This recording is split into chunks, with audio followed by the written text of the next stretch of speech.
Considérez quelques-uns des facteurs compris dans cette période de 40 jours ou années en tant que facteurs ayant un effet sur le christianisme. L'Église, le futur.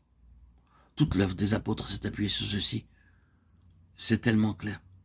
À quoi était-il bon avant le début de ces 40 jours? Qu'aurait-il pu faire dans l'état où il se trouvait alors qu'il était dans le tombeau? Il aurait pu ressusciter et s'en aller au ciel sans qu'il le voie. Et puis, de façon ou d'autre, il aurait pu leur venir l'idée qu'il était au ciel. Ah, mais il y aurait eu quelque chose d'une très grande importance qui aurait manqué, s'il n'en avait été ainsi. La porte aurait été ouverte à l'introduction de toutes sortes de choses. Mais le Seigneur n'a pas laissé les choses ainsi. C'est pour cela que pendant 40 jours après sa résurrection, il est apparu et a fait de nombreuses apparitions. Leur œuvre future des disciples a reposé sur ces 40 jours. Le Seigneur posait durant cette période la fondation de tout ce qui les concernait. Et l'existence même de l'Église a reposé sur la même base. Elle exigeait ces 40 jours. La capacité des chrétiens de souffrir, d'endurer et de vaincre nécessitait ces 40 jours. Les nombreuses preuves, la base correctement et solidement établie du fait qu'il était vivant, furent essentielles pour la fermeté et le triomphe des croyants dans toutes les souffrances des jours à venir.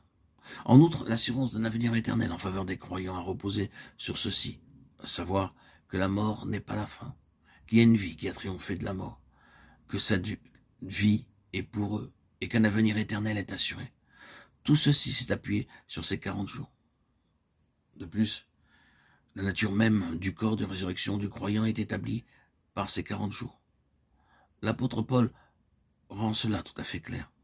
Dans 1 Corinthiens 15, il est formellement spécifié que ce corps mortel et corruptible sera ôté, et que l'on revêtira l'immortalité et l'incorruptibilité. Versets 53 à 54. Le corps du croyant doit être rendu semblable au corps de sa gloire. Philippiens 3, 21. Et à quoi ressemble ce corps? Avons-nous quelque chose sur quoi nous appuyer? Y a-t-il quelques bases solides pour croire qu'après la résurrection, nous aurons un corps? Eh bien, le Seigneur a pris grand soin de rendre parfaitement clair qu'il n'était ni un fantôme ni un esprit sans corps. Touchez-moi et voyez, un esprit n'a ni chair ni os, comme vous voyez que j'ai. Notre connaissance au sujet du corps de résurrection, de ses traits et de sa nature a été établie durant ces 40 jours. Et que dire de l'espérance concernant ceux qui se sont endormis? Cette espérance est établie par cette période. D'autres facteurs pourraient être encore mentionnés, mais il suffit de tout ce dont nous avons parlé pour montrer que cette période ne fut point une phase sans importance de la grande octave de la rédemption. C'est réellement la rédemption qui est le point de mire de cette période.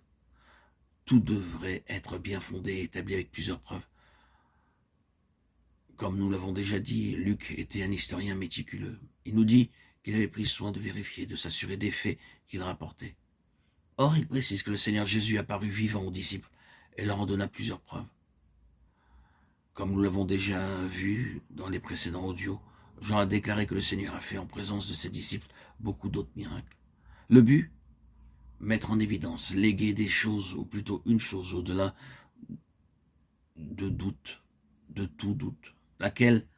Le fait que Jésus vit de nouveau après la mort, en d'autres termes, le Seigneur est ressuscité. Tout cela pour le côté le plus général de cette question.